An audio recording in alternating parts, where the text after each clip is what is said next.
If you want to become a more confident communicator, a stronger presenter, or someone who can speak clearly and with impact, today's guest will help you do exactly that.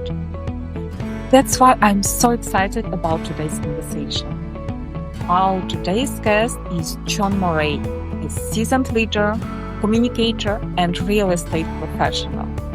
John is a distinguished Toastmaster and currently serves as the District Director for District 52 Toastmasters, where he works with leaders across South California to develop communication, leadership, and mentorship skills. With deep experience in organizational leadership and a passion for helping people grow, John brings a practical insight and real-world perspective to our today's conversation. John Murray, welcome to the Aware Leader podcast. I am truly honored that you said yes and agreed to come on this podcast. Thank you so much for that. And I am excited to start this conversation about communication, how to be a stronger presenter, and how to speak with confidence, with impact. So, and also, I'm a big fan of Toastmasters because I've seen how powerful it can be in helping people find their voice and confidence. So, and it is related to my journey as well. So let's start. I'm so excited and thank you for being here today with me. Thank you, Elena. I'm looking forward to today as well. Thank you. So let's start to see how communication seeds and what is this about.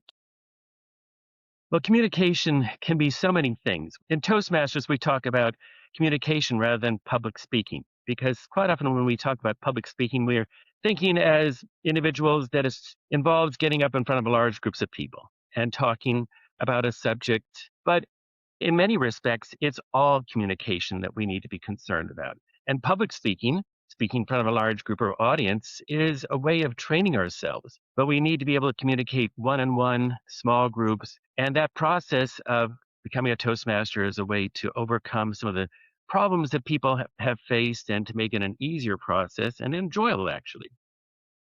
Yeah, if today someone would truly listen to everything that you're going to share with us, and if they would apply this in their life, how would the way they speak show up and lead change? How would that change their career and their life? Well, I think that Toastmasters is one of the greatest things that you can join. It's been very impactful for me.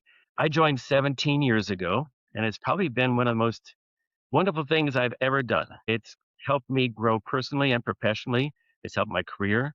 And I think that one of the things that we learn in Toastmasters is that communication is one of the most important parts about effective leadership. Because every time we speak to somebody, every time we give a speech, every time we lead a group of people, our communication is an act of leading. So when we are in Toastmasters, we want to try to make our communication effective. We try to teach that we need to make our message something that is concise, that is clear and impactful. And we speak from an authentic voice and we try to connect with our audience, whoever it is, one person, 20 people, 200, 2,000. We try to connect with the audience. We connect through storytelling, humor, and all of the things that I think are effective in proper communication and leadership. Yeah, it's so great. And I want also to share my experience from Toastmasters that this is one of the environments that really support you fully. They accept you who you are and whom you would like to be. They support you in many ways, just giving you feedback, supporting you to be a better communicator, giving you really true positive advice that would help you to improve your skills. And from your experience being in Toastmasters for so many years. What would you say about the community of Toastmasters? It's a wonderful community. It's a mutually supportive environment. I love that. The fact that no matter whether you succeed or fail, whatever it is, in your speech or communication, we're there to support you. We're there to make you better and better and better. The thing that we want to do in Toastmasters is help you to have that successful time outside of Toastmasters. We're really setting you up for success in your life and your profession. So in Toastmasters, the belief is that yes, you can have a bad speech, you can have things not go perfectly, but it's a learning situation for you. And it is a very supportive learning situation. No matter what you do after you've given a speech, what do? We applaud. We give you that support that you need to feel like you've done a good job and are getting better and want to get better. There's a very supportive environment. We have a very strong mentorship program in Toastmasters. What is Toastmasters mentorship? Well, each person that joins Toastmasters should get a mentor that helps guide them through their journey that they are undertaking at being a part of Toastmasters. So that gives you that personal connection with somebody that can help you learn about the things that you need to do to improve your communication and leadership skills. So leadership and mentorship go hand in hand, I think, because in many ways, when you're becoming a mentor or you're being mentored, you're learning about the leadership process because a mentor leads a young new Toastmaster on their journey. Yeah.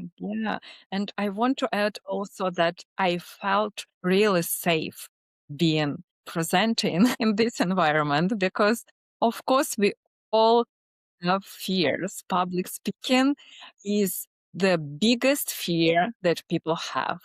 And I could really relate to this. For a long time, I had public speaking was my biggest fear in my life. And later, when starting working with executives, I was surprised how common this fear is, even among really incredibly capable and high performing executives and people. So, what do you think? What is behind of this fear? People are afraid of public speaking. They are afraid of it because they're afraid of failure, they're afraid of rejection. And I think one of the things that people need to learn, and Toastmasters teaches it, is that they need to really learn that people don't want to see you fail. They want to see you succeed. So once you are in Toastmasters and you get that confidence from being up in front of people and speaking and communicating, that tends to wear off some of that fear because you have seen time and time again, people want to see you succeed. And so that starts the process of those butterflies, those fears, those feelings of discomfort they start to go away. They start to melt. It does take a little time. It doesn't go away fast. But after a year or so, it gets better. And after a few years, it gets even better. And eventually, it's a point where you are actually enjoying being in front of a group of people and speaking. Yeah, I totally agree with you. And this is a skill that we all can improve, and we all can be great speakers, great communicators, and presenters. If we will look deeper for some maybe details, techniques, frameworks, can you teach our audience today just maybe simple techniques that they can apply from today and to improve their leadership skills and Well, communicate? and communication skills. Well, I just was speaking to a Toastmasters who is a CFO, a chief financial officer for a pretty large company. And she actually just had to give a very large presentation to 1,700 people. And a few years ago, she would have been extremely nervous about giving that presentation. Mhm. But because of things she's learned in Toastmasters, when she got up and gave that speech, in fact, when she was asked to give it, she had no hesitation. She actually enjoyed it. And she incorporated a lot of things that she had learned in Toastmasters, which is incorporating storytelling and humor and also constructing your speech in a way that is memorable for yourself and for the audience. And that, of course, creates that leadership. If you have confidence in what you're saying, if you feel strong in what you're saying, the audience is going to accept it much better. If you feel or look uncomfortable in front of the group, they're not going to think you're the leader that you need to be to lead them. So that confidence, that sense of being able to command an audience is something that we teach in Toastmasters. Well, how do we do it? Well, if we give you a chance to start your journey in Toastmasters, we teach you the basic skills, which are to have a strong voice, a comforting voice, an authentic voice, something that also incorporates storytelling and humor, but also is something that connects the audience by connecting with their eye contact, your body language, having a speech that's written with a great opening, middle, and close, something that's clear and concise throughout. So it's easy to follow. And we incorporate storytelling because stories are easier to follow and easier to remember. And that can be the most technical of subjects. But if you incorporate at various times storytelling and humor, it's something that people can take away and remember better. And when they remember better, when you have a greater connection with the audience, you're going to be leading that audience in the direction you want to take them. For me, it's also important to understand the purpose. So, what is the purpose of, I don't know, a meeting, presentation, public speaking? How do I want people to feel after the presentation? So, what should be the takeaway from my presentation? And when I'm thinking about this, I am just building my presentation or my speech in the way to achieve this outcome, to get this. So, what may be the main criteria of the success presentation or success meetings or success performance could you mention? Well, the ultimate goal of any speech or any communication is to connect with your audience. And you want to get your message across. So you need to know what your message is. A lot of people, when they're speaking, they are not quite sure what their message is. Maybe they have a message, but it isn't clear and concise. And they need to hone that message so it is something that the person who is on the other end, that's the listener is able to understand and take it away. Some people speak too fast. Some people speak too quietly. Some people don't have an organized message. So when you don't communicate properly, people can't hear you. You speak so fast, you can't be understood. There's so much information that the audience member is trying to take away that it just goes in one ear and out the other. You want to make sure that your message is understood and able to be taken away because you are giving it in a way that is easy for them to listen to. And you got to remember that in order to be a great speaker, you first have to be a great listener. That teaches a skill of how to be a great speaker. So you've got to be on the receiving end of your own message. So you have to kind of listen to how you would react to the message being given by yourself. Is the message you were giving to yourself, from yourself to somebody else? If you were listening to that, would you be able to understand it and take it away? You're an expert in that subject, so it should be something that's easy for you. But what about the other person? So think about that and then try to make that message clear. A lot of people also, when they are giving a message or a speech, they don't take the time to pause. And why is a pause so important? Because you're giving so much information quite often, a longer speech particularly, something 12, 15 minutes, 20 minutes, and your audience is trying to listen and grasp all of this information and assimilate it into one of the things that they want to do. And if you're speaking so fast, sometimes the messaging that you are thinking about gets dropped. And often people forget about the pause in order to create that impact of memory in your audience. So the other thing is also connect with your audience through maybe giving some connection like eye contact, go variety, maybe reach out to some particular member or members of your audience and connect with them individually to make sure that your message is more personal in nature. I often think when I'm instructing people to feel comfortable in front of a large group, don't think of them as 1,000 or 2,000 people. Think of them as 1 or 2,000 individuals. If you think about them as an individual, it's much more personal. And start looking at audience members that you can have a personal connection with. And then you'll have a better connection with the audience in general. Wow, it is so impressive recommendations, and I will definitely apply in my presentation and speaking practice. So thank you so much for sharing this insight and great recommendations. What are the most common mistakes leaders can do in presentation from your experience? Well, I think one of the most common mistakes that they do is that they are probably monotone in their voice. They don't have much action in their voice. So if you have something that sounds monotone and repetitive, people will tend to drift away and not listen to your speech. So to have some vocal variety, some action in your voice, to have some energy, you need to have energy when you're speaking from in front of people, because if you have energy, they'll have energy. But if you're falling asleep, they're going to fall asleep. And to break the speech up too, and that can be something to incorporate storytelling, humor, something that gets things a little bit of a different pace and change of pace. And also to always be thinking about your audience.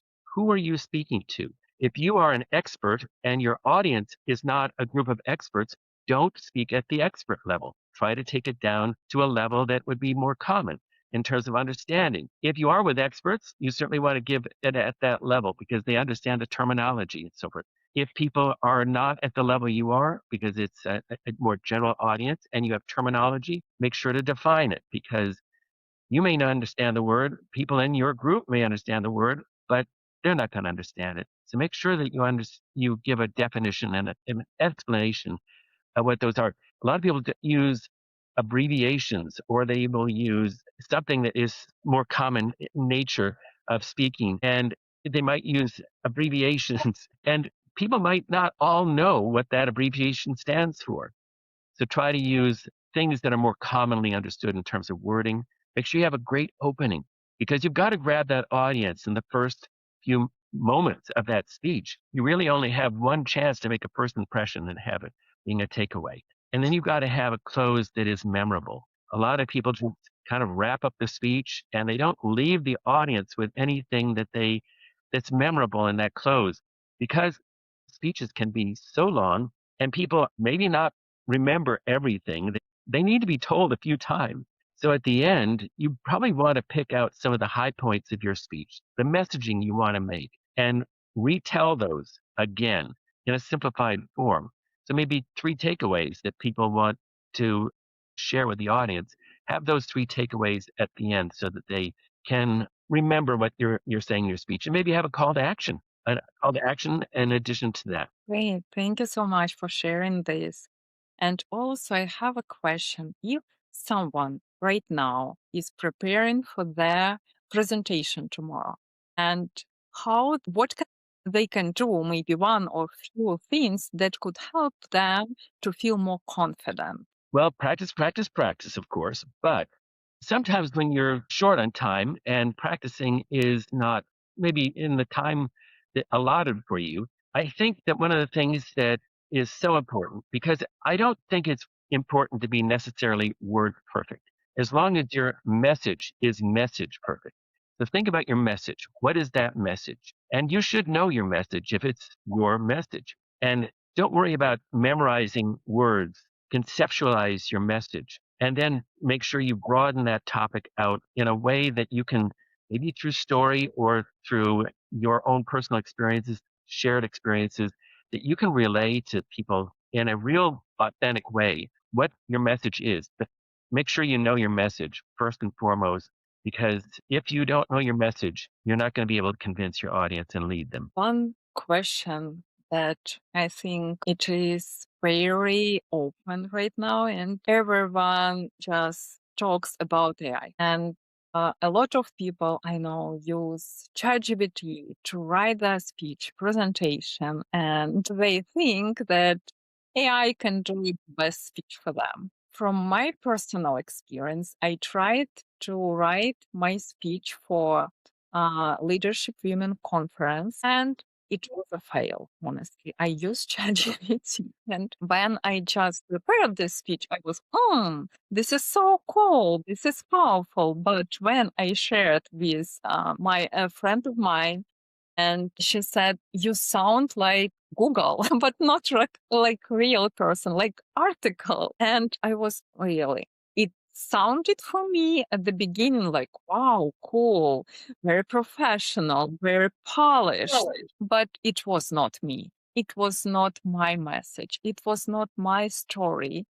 And what I did, I just started from the beginning and wrote by my head. Of course, I used, because I'm still not perfect in English, I make mistakes and I just polished grammar mistakes, but Yes. not the content. And what would you recommend our audience who watched us today? Is it possible to use AI, and in which way they can use it if it's possible? Well, AI is a powerful tool, and I love it as much as most everybody does right now. But you're absolutely right. The one thing about AI and ChatGPT is that if you try to have a speech created using it, it can sound flat and it can be very sterile because it's really not your story, it's not your message, and it's not your words. But what you can do if you want to use AI to improve your speech, you can write your speech, you write your speech, and then what you can do is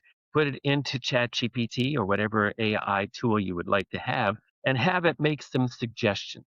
And it can make some valuable suggestions, maybe on the opening or close or the clarity Mhm. or maybe some grammatical errors that you're experiencing. Maybe if you're not, if English is your second language, maybe you misuse of an English word. Those are great tools that can have for you to improve your speech. But your speech should be written by you. It should come from you. It should come from your mind and your heart. And then AI can help hone that and make it maybe better, maybe not. But it's something that you should judge. Is it still you at the end of the day? When I joined Toastmasters, I had a mentor. I had a speech I wrote. I sent it off to my mentor. She made some changes, but it wasn't me. It was a great speech, but it wasn't me. But I knew that I had to make some changes because she has told me. She was AI in her day and age. So I made those small changes and it became a better speech because she had told me some thoughts about maybe a stronger opening or stronger close, messaging and so forth. And that can be a way you can have AI help. But to have it started from beginning to end, that's when you can get yourself into trouble because it can be flat. Yeah. And we are learning from our experience, right? When we can fail, we can present not effectively, but after that, we can do the work. We can analyze everything, what worked, what was not great, and what you can do differently next time. What can you improve? And this how we learn, how we become better and stronger communicator and presenter. I want also to touch a topic, communication in leadership. Leadership now it's not something optional. It is necessary for every leader to improve this skill, and it is affects all other skills because you can't delegate effectively if you are not a good communicator, because you need to set expectations clearly. You need to explain your team, your direct reports, what we're gonna do, what we're gonna change, how it should look like at the end, right? And we can't manage conflicts if we are Mhm. not a good communicator. We can't be just great leaders because communication is everything for leaders. And what would you recommend our leaders, just how they can improve in their day-to-day work life, in their day-to-day meetings, one-on-one meetings, like team meetings, presentation, how just generally where to start improving their communication, and what would be helpful for them?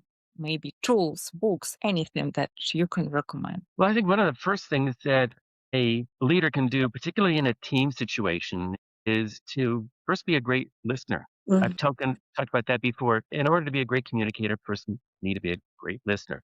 And if you're not listening to your team, you're not going to know what to say to them in response. And I think that Toastmasters is very much about servant leadership and working together as a team, being very supportive of one another.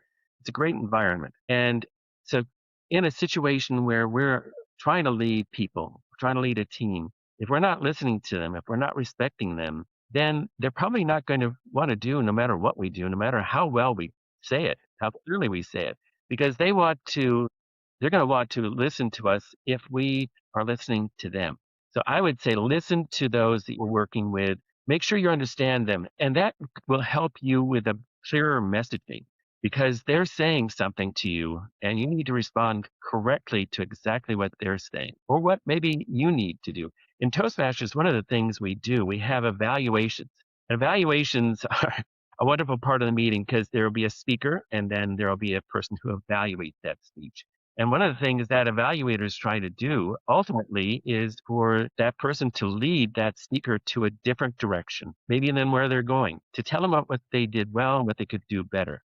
And it's that what they could do better part is probably what that team leader is trying to do, what they did well and what they could do better. So what can we get that team to do that they're not doing now maybe? Well, you have to say it in a way that is you know, said in a way that people react positively to. And if you do something in a way that people are step back and they're not liking that messaging, they're not going to be very receptive to what you want to do.